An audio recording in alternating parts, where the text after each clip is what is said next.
The past few months, I've really made something out of making beginner guides type of videos for different video game consoles. Usually this was a beginner's guide on how to mod a console, just kind of overviewing everything that somebody needed to know about what really is a technical process. But today, instead, I want to make a beginner's guide on one of my favorite sports and hobbies, disc golf, which is in many ways like regular golf, with the exception that you throw a disc rather than hitting a small ball, and instead of targeting a small hole, you target this large basket. So during this video, I'll be playing some content on screen from some past Minnesota amateur tournaments, showing you guys kind of what the sport looks like in action. I'll have links to those full videos down in the description below. But the first thing that you're gonna have to do if you're interested in playing disc golf and are completely unaware about it is actually find out if there's a course in your area. And there'll be another link down in the description with a map that shows all of the courses within your zip code. You just punch your zip code into there and they'll tell you if there's a course in your area. Now, the interesting thing about disc golf, I think, compared to regular golf, not only is the fact that you're using a disc, and I think that the flight of it in the air like you're seeing is just so neat, and the way it curves is cool, because a regular golf ball can't do that. But what's really neat about it is most of these courses, at least in Minnesota it seems like, are at public parks, which means there's no cost to actually playing this sport outside of buying those initial discs. So as you're looking at the map trying to find a course in your area, do take note that some courses may be paid, they may have an admission fee, but for the most part, most courses are generally free to play. Now, these courses can be anywhere typically from 9 to 18 to, in some cases, even over 18 holes in size. So once you've found a course in your area and you've determined that you're interested in actually playing this sport, obviously then you need to go out and buy some discs, which is a really sticky matter. Now, I think the easiest place to buy discs online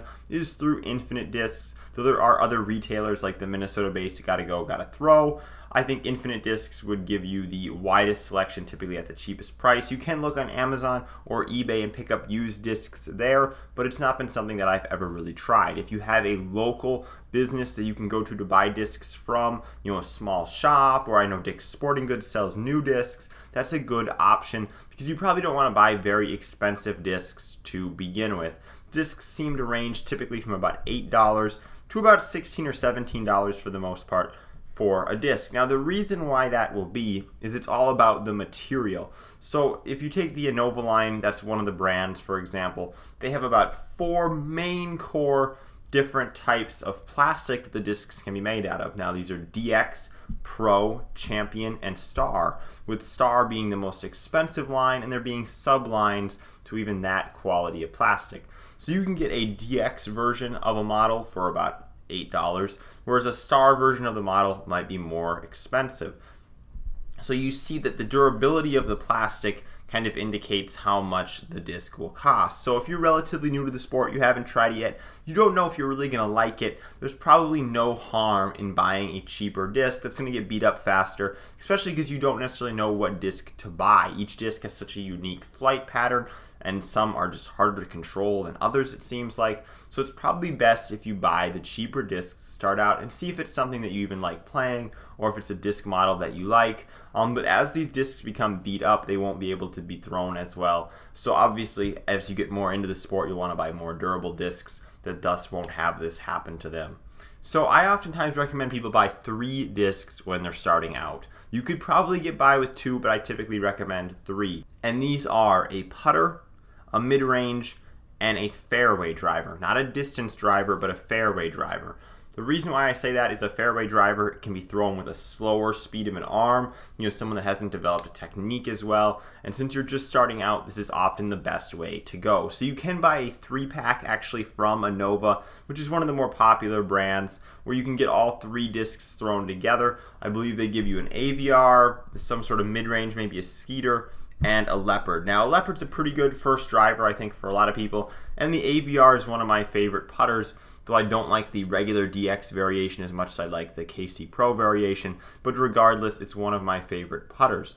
So you could probably get by with a putter and a fairway driver and use the putter kind of as a mid-range to bridge that gap if you wanted to, but I typically recommend people pick up 3 discs when they're starting out. So once you got your discs, you're ready to hit the course. Now, it seems like in the summertime at night or on the weekends in particular, the courses can be awfully busy, particularly at night, whether it's during the week or on the weekends. So if you're a new player and you think the course is going to be pretty busy, or you've driven by before and you've seen that there's a lot of people there, and you really want to take your time to learn the sport, I would recommend, if you can, going during the daytime during the week.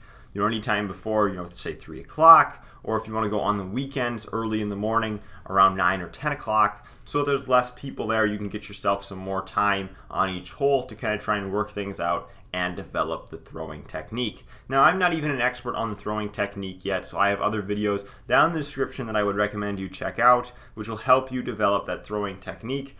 They say that typically if you develop it correctly to begin with, it will stick with you. It's a muscle memory sort of thing. I don't think that I developed the technique correctly to begin with, and it's now been a long process of trying to fix that. There's also certain techniques to putting, and I believe I caught on to that much better than I caught on to driving when I started playing. So I had a better putting technique down, which I think is really important. And the last thing that I want to mention for people that are new to the sport and interested in really trying it out, there is an event called the Trilogy Challenge put on by 3 disc golf companies, Latitude 64, Westside Discs, and Dynamic Discs, that goes on every summer. Basically, the way this competition works, and don't be scared of the fact that I said it's a competition and you're a new player, is you go to the tournament, you pay typically between $30 to $50, depending on how much the person coordinating the tournament decides to charge. It could depend on where the course is, how much they have to charge. But I know when I went to it in Minnesota, it was $35. They gave me 3 discs, one from each of the sponsored brands, as well as a t-shirt. I had to play with only those 3 discs for the entire tournament. Everybody does. So these are 3 unreleased discs that they give to participants of the tournament, and they are a putter, a mid-range, and typically a fairway driver, but I think in some years they've done distance drivers as well. So if you're looking to really get into it and get to play an event, learn from other people, it seems like the disc golf community is very supportive of new players. I would strongly suggest going to a Trilogy Challenge, paying the $30 to $50, getting yourself a t-shirt, all the discs you would need really for the time being, and the opportunity to play alongside some people that I think would be very supportive of you in a Trilogy Challenge that, while is a competition, is also a learning opportunity for a lot of players. You get people there that are playing to win because there is prize packs, and you also get players there that are playing for the fact that they give out pretty good participant prizes in the terms of the 3 discs and the t-shirt you get. For the price of entry, it's pretty good. So I'll have a link down in the description to where you can find a Trilogy Challenge in your state. See if there's one near you that you can hit up. Thank you guys for watching. I'm Bailey. If you have any questions about the sport or getting into it, leave them down in the comments section, and I will do my best to help you out.